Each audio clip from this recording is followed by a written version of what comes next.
Hi there, welcome to another video. Today we are looking at all things compression, why we use it, and the different types. So we are looking at compression, run length encoding, and something called Huffman encoding. Okay, so our key learning objectives today are understanding why we use compression, advantages and disadvantages of the two different types, so lossy and lossless, suggest where we would potentially use run length encoding, and also work out a Huffman encoded value and compare it against ASCII. So, okay, so when we talk about compression, if I said to you I was going to compress something, I'm normally going to make it smaller. So you can look at this example of a can underneath my picture. So if we were to compress a Coke can, we would squish that up until it is smaller in size. And that is what we do to data.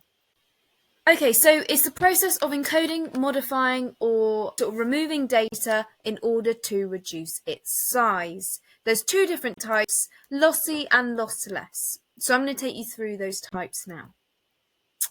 So you may have seen compression actually when you have gone to send an email from your phone, or maybe you've seen something like a zip file.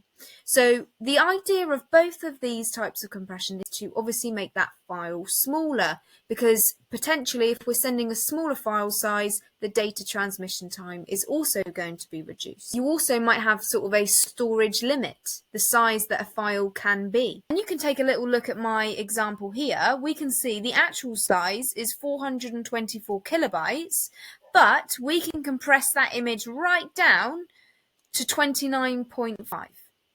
Okay, so you could make the decision on whether you wanted to reduce quality for a faster transmission size, or maybe haven't got enough storage. It's all those sorts of compromises when it comes to compression. So, when we talk about lossy compression, it is a form of compression that literally just removes the data. We can't get it back at a later point, and we often see this in sort of images and in videos. So let's take this example I had earlier, and I chose to send it in a smaller version, so the 29.5 kilobytes. Well, this is a picture of my dog Lenny. We can see here the image quality has actually reduced. So when I compare that, okay, so I've just moved my camera so you can have a little look. If you look really closely, you can see on the left-hand side, this smaller version is actually slightly more pixelated. Now, not too much, but we have lost details such as maybe a little bit of sort of his snout becomes a little bit more pixelated, a little bit more blurry looking. And this is exactly what compression does.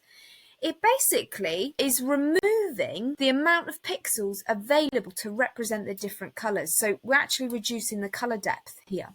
You can see again on his teeth, on the right hand side, they are slightly clearer. So lossy compression is really important that you understand. It removes data and in turn reducing the file size. You cannot get that back later.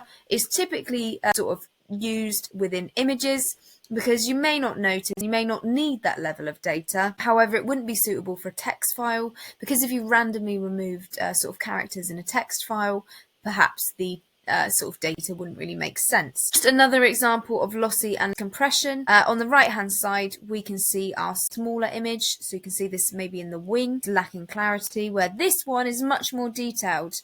We can see quite a few sort of little pixels here that are maybe starting to not look as clear. So again, like I say, it is just down to why you need that image. Okay, so now we're moving on to lossless compression. You have probably seen this when it comes to sort of zip files. So you may have seen something sort of saying zip file or extract all, and all that does is it sort of uses an algorithm to reduce the file size. The important thing about lossless compression is we can get that level of detail back later. So we can decompress it without any reduction in quality.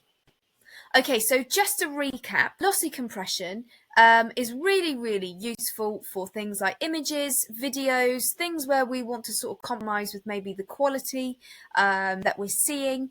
It removes the data and you can no longer get that quality back. It is removed, that is it. Okay, so lossless compression, you can reduce the data, however, you can decompress it again with no impact or little impact to the quality of the data. So we are going to look at two forms of lossless compression, run length encoding and Huffman encoding. So first up, we're looking at run length encoding. So it's a compression algorithm, and basically it's going to compare consecutive runs of the same data. So two pieces of data that are the same. Okay, so we would potentially say one white, two yellow, two white, two black. So what I'm doing is I'm technically compressing that data. However, this is a bit of an issue with run length encoding. If there are, for example, lots and lots of changes, are we actually making that data smaller? So this has 1, 2, 3, 4, 5, 6, 7 different values here. Okay, so this has 7 different values here. However, if I had just written white, yellow, yellow, white, white, black, black, actually we have used less characters than what we have for the run length encoding. So this is quite an issue. If you do not have the same characters in long sort of sequences, long runs, it can actually be not much of a compression algorithm at all. Actually, sort of see that potentially not much reduction in the data is sort of carried out. Okay, so this sort of brings me to my next point. That's only really useful if there's long runs of consecutive pairs. That is the issue. So if I, again, were to sort of compress this data, I might not see much in the form of compression or reduction in file size. So one white, one blue, one red, one blue. Now there's not any sort of similar values here, the same values.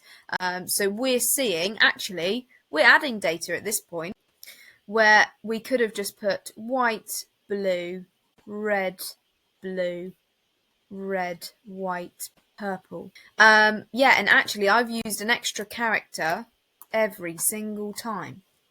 Okay, so we've talked about run length encoding. It is literally just counting consecutive pairs next to each other. Okay, so here is a typical exam question. I'll let you have a read, have a little pause of this video and see if you can attempt it. We're going to run through this in just a moment. Okay, so to get my 2 marks, obviously I want to mention the fact that it's not really compressed that data at all. There's no real reduction in file size because there are not very many consecutive pairs that I can group together. So this was my answer, worth 2 marks out of 2. The image has a low number of consecutive repeating colours. The compressed data will take up more storage space than the original image. And that will get you 2 marks. Obviously, first mark for saying low number of consecutive values, or in this case, I talked about repeating colours. And the second mark is when you are actually mentioning it may take up more storage space. Okay, next that we're going to look at is Huffman encoding. So it's a form of lossless compression again, and it encodes digital data or files without losing any data. So the way that it does this is it takes the most frequently used character in sort of whatever it's compressing, and it creates a sort of a Huffman tree based on this value. You need to be able to read and work out the difference sort of versus just storing something in ASCII. So normally what you get given is you get given the Huffman tree and sort of also a table to go along with it. So you can see if I want to represent the capital sort of uppercase A, it's going to be 1, 1. That's why you see that here. If I wanted to, for example, put the uppercase B, it's going to be 1 and then 0. So towards the left is going to be 1, towards the right is 0, and that's all you are doing. Okay, if you have ever used a Morse code tree, it is a similar thing. Okay, so I'm going to go through sort of this example first, and then I'm going to give you a question in just a moment. So what I also need you to know is if I was representing a value like this in ASCII, so BADEC, we need to remember that ASCII sort of requires 7 bits per character. So if you are unsure what ASCII is, I suggest you go to sort of one of my videos on character encoding. But just for now, I need you to understand that sort of it's a minimum of 7 bits per character is used without it being compressed. So the value B, if we work this one out, we're going to go 1, 0. So 1, 0. A is 1, 1. And we can actually just use this table if we like. It depends on what you prefer doing. D is 0, 0, 1. Now I can double check this. 0, 0, 1. E is 0, 0, 0. And C again is 0, 1. So the amount of bits this has taken to represent this sort of sequence of characters is, and we're literally just going to count them, 1, 2, 3, 4, 5, 6, 7, 8, 9, 10, 11, 12. So it has taken 12 bits to represent these characters using Huffman encoding. It is as simple as that. You are just working out the bits and then you're going to count them. So just to compare this to ASCII, so BADEC, ASCII requires 7 bits for every single character that it can support. So what calculation we're going to do here is 1, 2, 3, 4, 5. 5 times 7 bits, so a minimum of 7 bits per character. That is going to give us a total of 35 bits without it being compressed. Using Huffman encoding, we can represent the same sort of characters with only 12 bits. Okay, so I'd like you to pause the video now and see if you can fill in this table. Okay, so I'm just going to run through it. Huffman encoding, all I'm going to do is look at this table here just for ease. So B is 1, 0. A is 1, 1. A is 1, 1. C is 0, 1. D is 0, 0, 1. E is 0, 0, 0. How many bits is required? 1, 2, 3, 4, 5, 6, 7, 8, 9, 10, 11, 12, 13, 14 bits. The amount of ASCII bits required are, well, there is 1, 2, 3, 4, 5, 6. 6 times 7 is 42 bits required ASCII. The total saving in bits using Huffman encoding, we're going to take 14 away from 42, is 28. So we have saved 28 bits just by using Huffman encoding. Okay, final one. Give the video a pause, give it a read, and see if you can answer this question for 3 marks. Off you go. Okay, so here is my answer. I'm just going to show you where you get the 3 marks. So you get 1 mark for correctly working out the Huffman sort of value. A tip I would sort of suggest for your exam is literally write everything down, make sure it's as clear as possible. So you can see I have worked out 10 bits and I've even written Huffman next to it because I want to make sure that examiner is finding it easy to give me marks. It's really important that you keep that in mind. Is this clear? Is this going to get me the most amount of marks? The next thing, again, I'm making it really easy for that examiner to give me marks. ASCII, we know is 7 bits per character. We have 4 characters here, so A, C, E, D. And all I am going to do is times 4 by 7. I get 28 as a value.